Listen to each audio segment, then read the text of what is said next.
সাত সকালে light post থেকে আগুন ছড়ালো হরিদেবপুরের করুণাময়ী ঘাট রোডে।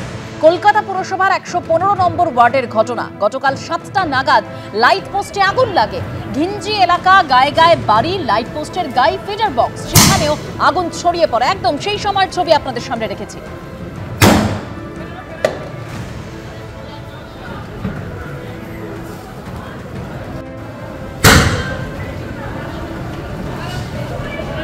একের পর এক বিস্ফোরণের শব্দ শোনা যাচ্ছে।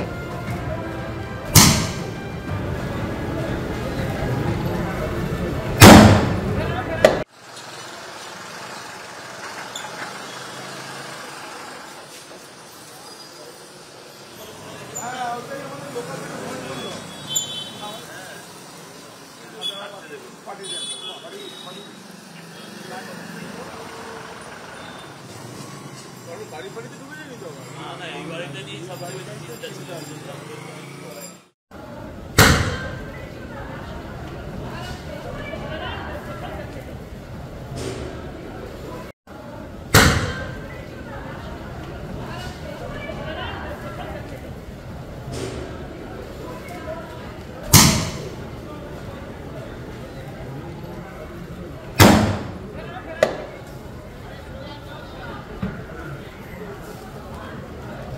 যাদবপুর বিশ্ববিদ্যালয় ধুন্ধুমার পরিস্থিতি, ইতিমধ্যেই 5টি এফআইআর দায়ের করা হয়েছে। আরো বিস্তারিত কথা বলবো, সকালের আপডেট আমরা জানবো আমাদের প্রতিনিধি হিন্দলদের কাছ থেকে। হিন্দল,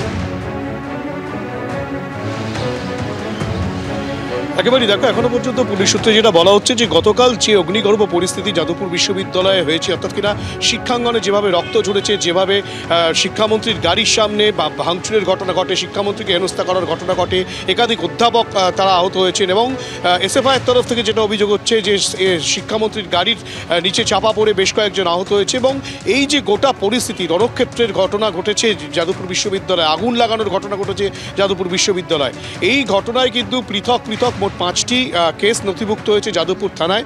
এবং এর পাশাপাশি পুলিশ সূত্রে যেটা বলা হচ্ছে যে এই গোটা ঘটনায় দুতরফেই যে অভিযোগ তৈরি দেওয়া হয়েছে, তারই পরিপ্রেক্ষিতে পুলিশ তদন্ত প্রক্রিয়া শুরু করেছে। যেটা পুলিশ সূত্রে জানা যাচ্ছে যে একজনকে ইতিমধ্যে আটক করা হয়েছে এবং যারা যারা এই ঘটনার সঙ্গে যুক্ত তাদের খোঁজে কিন্তু পুলিশ তল্লাশি চালাচ্ছে, পুলিশ তেমনটাই জানাচ্ছে। গোটা ঘটনার সূত্রপাত কিন্তু ছাত্র সংসদ নির্বাচন অবিলম্বে করতে হবে সেই দাবি নিয়ে এসএফআই যে দাবি তুলেছিল, সেই দাবির পরিপ্রেক্ষিতে তারা রীতিমতো যে শিক্ষামন্ত্রীর গাড়ির সামনে বসে পড়ে, শিক্ষামন্ত্রীর গাড়ির ভাঙচুরের ঘটনা ঘটে, শিক্ষামন্ত্রীকে হেনস্থা করা হয়। এই ঘটনাকে কেন্দ্র করে রণক্ষেত্রের চেহারা নেয় ওয়েবকুপা এবং এসএফআইয়ের যে সংঘর্ষ, সেই সংঘর্ষকে কেন্দ্র করে তার পরবর্তী ক্ষেত্রে যাদবপুর থানায় কিন্তু 5টি এফআইআর হয়েছে এবং সেই 5টি এফআইআরের পরিপ্রেক্ষিতে পুলিশ ইতিমধ্যে তদন্ত প্রক্রিয়া শুরু করেছে। একজনকে আটক করা গিয়েছে এবং তাকেও জিজ্ঞাসাবাদ করা হচ্ছে এবং গোটা ঘটনায় যে বা যারা যুক্ত রয়েছে তাদের খোঁজে পুলিশ তল্লাশি চালাচ্ছে, তেমনটাই পুলিশ সূত্রে খবর।